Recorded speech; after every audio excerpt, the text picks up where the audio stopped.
Виолончель тагырагы баскыяк аспабы кыргыз угармандардын арасында өз күйөрмандарын таап келет.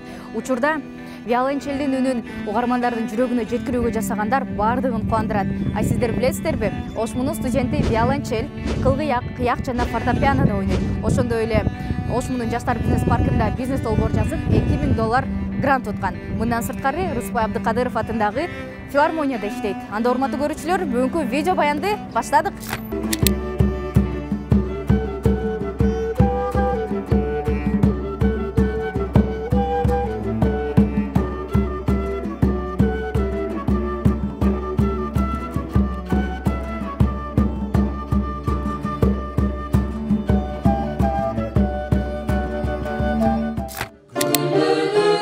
Еще раз, сіздер қыздар өзіңерді партияға артыласыңдар.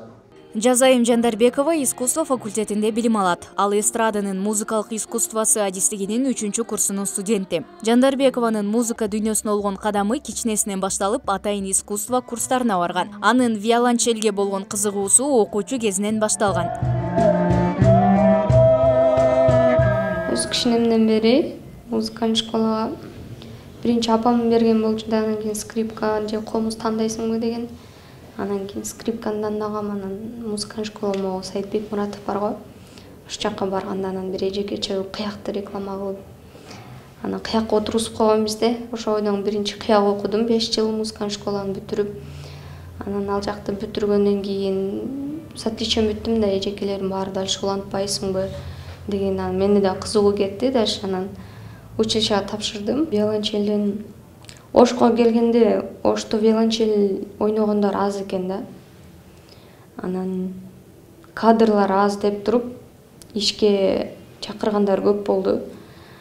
Конечно, анан кийин убакыт дагы жетпей отказ бергендер дагы болду.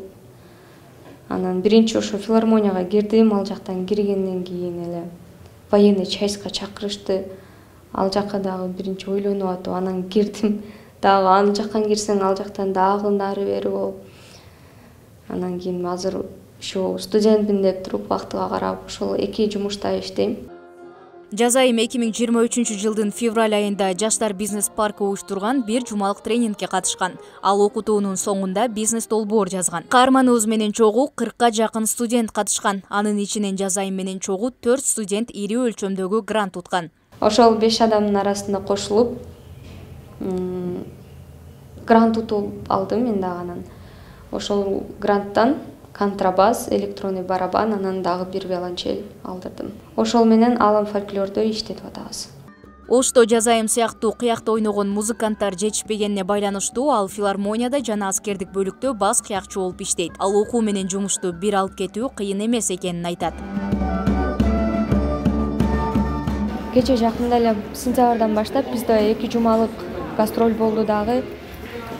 Бүт түштүк аймактагы райондолорго концерт коюп келдик да. 2 жумалык эми аябай көп узак экен гастроль. Кадимкидей жүдөп. Бирок жакшы күндөр элестер калды.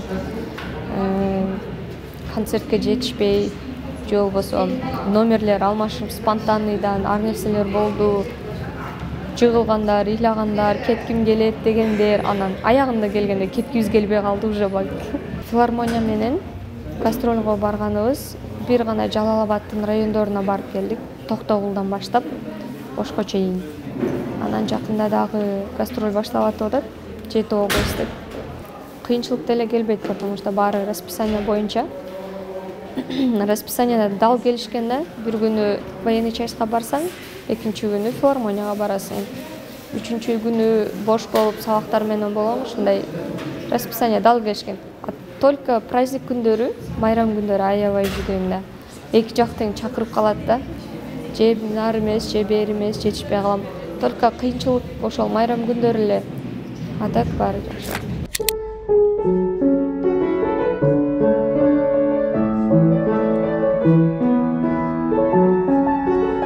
Каарманыбыз бош убактысында ырдайт жана улуттук аспаптарда ойнойт. Учурда жумуштан сырткары тил үйрөнүү менен алектенүүдө.